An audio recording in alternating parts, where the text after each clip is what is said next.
বছরের ১ম টা কি করলাম, কিভাবে শুরু করলাম আর কাদের সাথে শুরু করলাম সবকিছু থাকবে এই ভিডিওতে। আসসালামু আলাইকুম সবাই। সেদিন আমি চলে গেছিলাম ১ম এই দেখাই কিছু একটা খাবার খাইলে না আমার কাপড়ে তো ভরতেই হবে আর নতুন জামা কাপড়ে তো মাস্ট। এগুলোর গল্পটা একটু পরে বলবো। তো সেদিন আমি বাসা থেকে বের হয়ে চলে গেছিলাম পোস্তগোলা।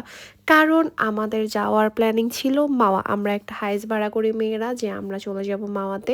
বাট আমরা অর্ধেক রাস্তায় গিয়ে শুনি মাওয়া অফ। এখন আমরা কোথায় যাব, যেহেতু একটা গাড়িও আমরা ভাড়া করে ফেলছি। এখন ড্রাইভারকে তো বিদা দেওয়া যায় না, আর এতগুলা মেয়ে এত রাতে বাসাতে মানে কিভাবে বাসায় যাবে। সো দ্যাটস ওয়াই আমরা ইনস্ট্যান্ট প্ল্যান করি যে আমরা চাঁদপুর যাওয়া যায়, কারণ আশেপাশের লোকেশন চাঁদপুর।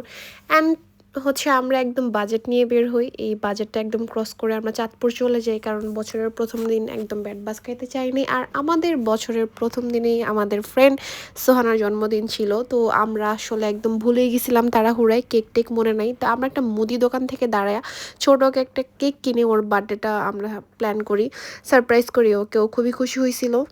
তারপর আমরা ঢাকা থেকে চলে গেছিলাম, ২ ঘন্টা লাগছে, বেশি লাগে নাই। রাতে অতটা কুয়াশা ছিল না। আর এতগুলো মেয়ে মিলে আমরা চলে গেছিলাম গিয়ে চাঁদপুর।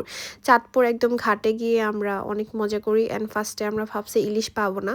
তো এখানে আমাদের এক ফ্রেন্ডের হাজব্যান্ডের পরিচিত ছিল দোকান, দ্যাটস ওয়াই সে কল করে একদম মাছ টাছ আগে থেকে রেডি করায় রাখছে, যেহেতু আমরা কোনো হ্যাসেলে না পড়ি। আলহামদুলিল্লাহ আমরা কোনো হ্যাসেলে পড়ি নাই।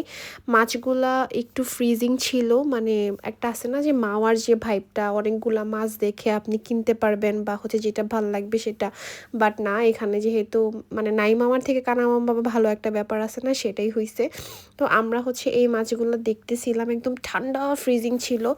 কারণ বছরের ১ম টা ব্যাড বাস দিয়ে শুরু করা যাবে না, যেটা হয়েছে সবগুলোই আমরা অ্যাডভেঞ্চার হিসাবে নিছি। যে মাওয়া যেতে পারে নাই, ইটস ওকে, চাঁদপুরে এসে ইলিশ তো পাইছি। কারণ এখানে খাওয়া দাওয়াটা ম্যাটার না, ফ্রেন্ডরা মিলে সবাই আসছি, এনজয় করব, মজা করব, এটাই অনেক। অ্যান্ড আলহামদুলিল্লাহ এটা হয়েছে। আমরা সবাই মিলে খুব বেশি মজা করছি। অ্যান্ড এখানে ইলিশ মাছগুলো দেখে আমার এত লোভ লাগতেছিল। আপনারা কি জানেন আমার খুব পরিমাণ অ্যালার্জি, বাট ইলিশ মাছ দেখলে না আমি একদম লোভ সামলাইতে পারি না। আমি প্রথমেই নিয়ে নিছি ২ পিস ইলিশ মাছ অ্যান্ড ডিম। ডিমগুলা ওনার একদম ছোটো ছোটো করে ফেলছে, বাট ইটস ওকে, মজা লাগতেছিল।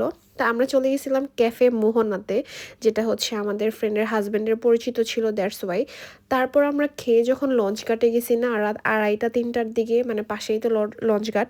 তো এত পরিমাণ ভাল লাগতেছিল, এক তো শীত, তার উপর এত পরিমাণ বাতাস।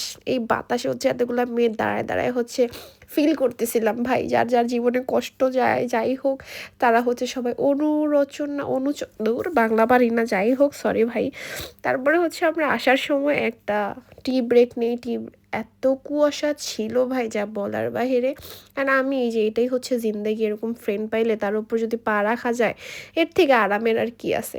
তো আমরা কুয়াশার জন্য গাড়ি অনেক আস্তে আস্তে চালাইছে, আমাদের আসতে প্রায় ৩-৪ ঘন্টা লেগে গেছে চাঁদপুর থেকে। বাট সব মিলিয়ে আলহামদুলিল্লাহ বছরের ১ম টা আমরা একদম সুন্দরভাবে কাটাইছি। অ্যান্ড আপনারা কি করছেন অবশ্যই জানাবেন।